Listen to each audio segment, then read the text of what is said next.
Well, hello neighbors. I'm John, your whiskey neighbor, and today I am going to probably offend some people, and if you are a whiskey or scotch purist, turn off, go find another channel, because today I want to talk about mixing whiskeys or Frankensteining your drink. It's okay. Anyways, catch you after the break.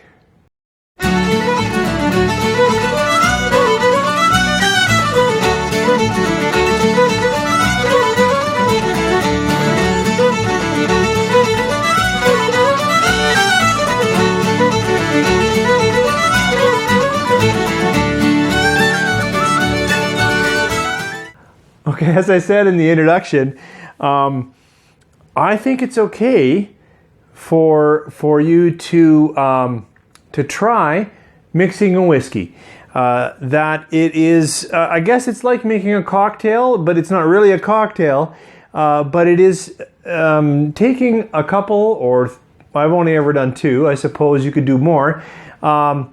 Different styles or different tastes to create something that in that day or what you're looking for is a bit better than its parts. So I think there's a couple of reasons to do that.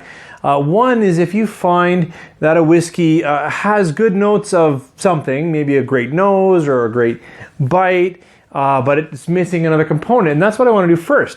So I've got a couple of whiskeys that I like. I will drink them separately. They're okay. One of them I think is very underappreciated. It's Bullet Rye. Yeah, it's rough and bumpy and that kind of thing. But when I have Bullet Rye, I actually really like the nose. Yeah, there's a little bit of alcohol in there. But I find the floral essence of the rye really strong. And I even like the pucker and the bite of the finish. But aside from the nose that I like and the finish, there's not a lot of legs in Bullet Rye. It's probably a really good mixer, which is probably why I'm featuring it today. But I like it, I do. And I like that rye bouquet, the floral, kind of fruity. And then here, that's American. All right, and really quite affordable. Then there's Wayne Gretzky's 99 Red Cask. Now, in general, I would say this thing gets beat up online a lot by a few reviewers that I highly respect. I don't mind it that much. It's a little too sweet. And now that someone ruined it for me and said there's wax crayons involved, yes, I smell kind of a paraffin, like kind of that something that would be like waxy crayons. But it's really got, yeah, it's got a strong, which makes sense. It's finished in a wine cask. It is young. This nose has fruits, not like dark and floral. This has cherry and yeah. It also has a pretty nice mouthfeel. So this rye, very thin in the mouth. It has a very poor mouthfeel. This has almost no finish whatsoever. This one has a really nice finish. So I have found when I pour these two together, and you should probably let it sit for a while if you're going to do something like this. But I have found when I take something that I don't mind terribly much, a little too sweet, something with wax crayon, and this, which I actually probably like a little bit more, it's got a lot of rice spice. It's got a wonderful nose, except for that it's a bit boozy. You put them together, and I actually like this drink better than its parts. I find the cinnamon notes are there, the floral notes are there, but then there's that undercurrent of something that you might get from a cask, like a rye finish. Not a rye, a wine finish. Give it a quick taste. And now you really should let it marry a bit longer.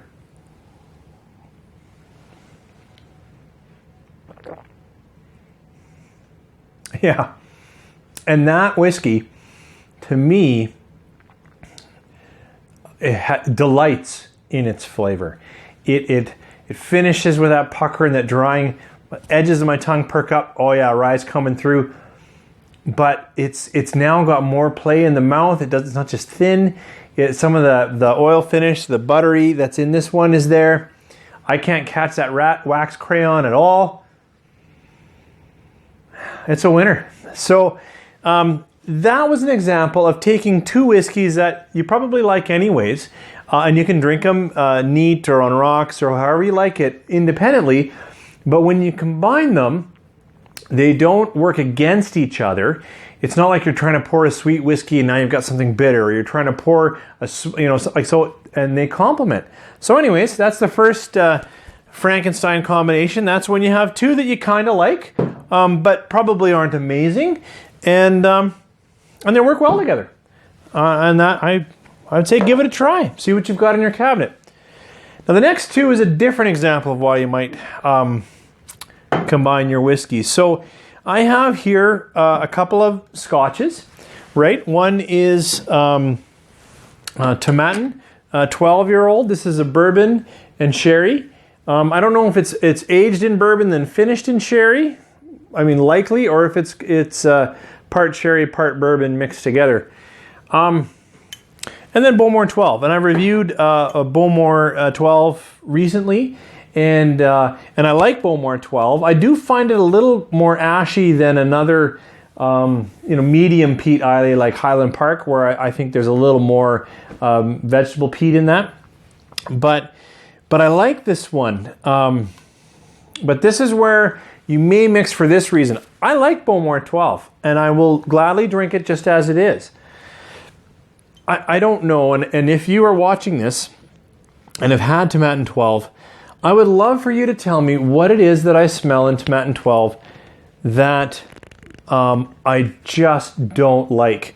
I really don't know. I have read and searched online trying to find someone to identify what it is, because there's some grassy notes. You can smell a little bit of this sweet sherry in there. But there is something in there, and I'll tell my good friends what it is that I smell, because it's really not complimentary and it does a disservice. I know Tomatin works hard. I'm sure it's a quality product, and I hate dissing people, but there is something in Tomatin 12 that actually puts me off. I smell that, and I don't want to drink it, and I don't know what it is. I really don't. It's sort of sour. Sort of musky. Yeah. Anyways, I don't like it. So I've got a whiskey I don't like. I'm not going to re-gift a half bottle. Here, enjoy a half bottle of scotch. Not cool. And I don't like to pour it for friends when they come over. I mean, sometimes I do, like, hey, give it a try, because maybe they don't pick up what I want or what I catch in it. But so I've got a bottle. And I can put it down in Manhattans or Old Fashions or something like that, but I don't tend to cocktail my scotches, even though I'm Frankensteining them today. But I have found that if I take something like Bowmore 12, and I admit I haven't tried stronger, rarer scotches, but something like this that's just got nice chewable peat in it. Not overpowering. This isn't a peat monster by any means.